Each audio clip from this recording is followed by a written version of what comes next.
Hi students, next previous క్లాస్లో మనం looping statements యొక్క సింటాక్స్ అండ్ ఫ్లో చార్ట్స్ గురించి తెలుసుకున్నాం కదా. ఈ వీడియోలో విత్ ఎగ్జాంపుల్ ప్రోగ్రామ్ తెలుసుకుందాం. Main before that looping statements యొక్క అడ్వాంటేజ్ తెలుసుకుందాం. సో లూపింగ్ స్టేట్మెంట్ అనేది మనకి ఎందుకు యూజ్ చేస్తాము అంటే, సో ఫర్ ఎగ్జాంపుల్ మనం జనరల్గా ఒక ప్రింట్ఎఫ్ యూజ్ చేసి ఎనీ టైప్ ఆఫ్ ఇన్ఫర్మేషన్, అంటే ఫర్ ఎగ్జాంపుల్ హాయ్ అనుకోండి, హాయ్ అనే మెసేజ్ నేను ప్రింట్ చేయాలి అనుకుంటే, సో మెయిన్ ప్రింట్ఎఫ్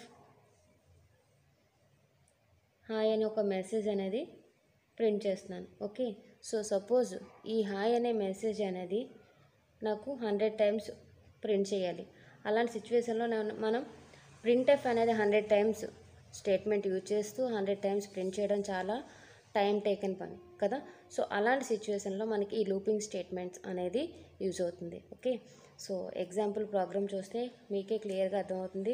సో ఇక్కడ లూపింగ్ స్టేట్మెంట్ అనేది డూలో ఒక విధంగా ఉంటుంది, డూ వైల్లో ఒక విధంగా ఉంటుంది, ఫర్ లూప్ ఒక విధంగా ఉంటుంది, వైల్ లూప్లో ఒక విధంగా ఉంటుంది. ఓకే, సో డిఫరెన్సెస్ చూసి మనం సిచ్యువేషన్స్ బట్టి ఏ వైల్ కన్వీనియంట్ ఉంటుందో ఆ వైల్ లూప్, ఆ లూపింగ్ స్టేట్మెంట్ అనేది మనం ప్రోగ్రాంలోని రైట్ చేయొచ్చు. సో ఫస్ట్ మనం వైల్ లూప్ చూద్దాం. As include header file, standard input output function io.h.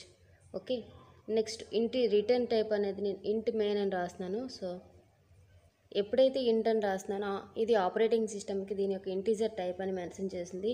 ఇంట్ రాసేటప్పుడు మన end of the statement return 0 అని కూడా రైట్ చేయాలి. నెక్స్ట్ ఇంట్ ఏ ఇంటీజర్ టైప్ కాబట్టి ఏ integer type data type use చేస్తున్నాను కాబట్టి 1. Okay, so A is equal to 1 అని డిక్లేర్ చేశాను, ఇనిషియలైజేషన్ చేశాను. నెక్స్ట్ వైల్ ఒక కండిషన్ అప్లై చేస్తున్నాను, ఏ లెస్ దెన్ 10. ఓకే, ఏ లెస్ దెన్ 10.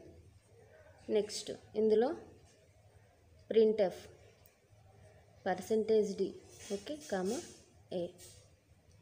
సో ఏని ది ప్రోగ్రామ్ దేనికోసం అంటే 1 to 10 నెంబర్స్ అనేది ప్రింట్ చేయాలి నాకు. ఓకే, దానికోసం ప్రోగ్రామ్ అనేది రైట్ చేస్తున్నాను.